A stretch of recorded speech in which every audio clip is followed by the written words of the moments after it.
Grupo sa mga mamumuo sa Sugbo miduso og 308 pesos nga aumento sa sulan nunot sa pagsaka sa presyo sa mga palalito na gumikan usab sa pagtaas sa presyo sa petroleum product. Ani ang report.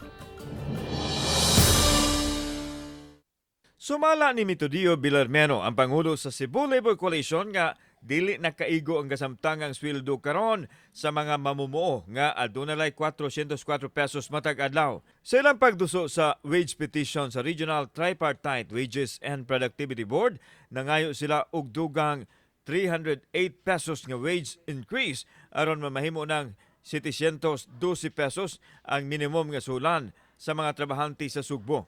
Ang pagsaka sa presyo sa nagunang palaliton, sangputanan sa pagsaka usab sa presyo sa lana maoy gihimo nilang rason. Piso naging kairon ang presyo sa mga bisig padto ka sa kanang merkado, perting lisura gyud.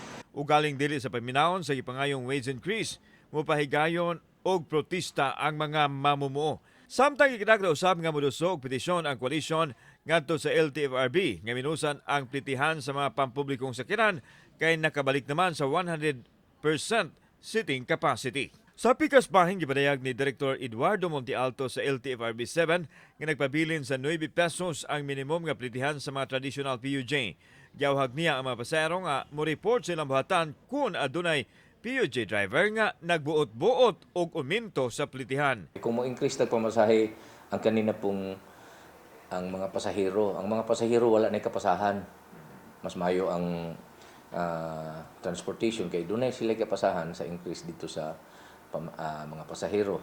Samtang sa pagtaas sa presyo sa produktong petrolyo, gitug-an ni Montealto nga aduna nay giandam nga fuel subsidy ang kagamhanan alang sa tanang mga pampublikong sakyanan. Wa pa hinoy detalye kano sa kini mahatag. Kauban si Clover Lumayag, ako si Alan Domingo. Balitang Bisdak.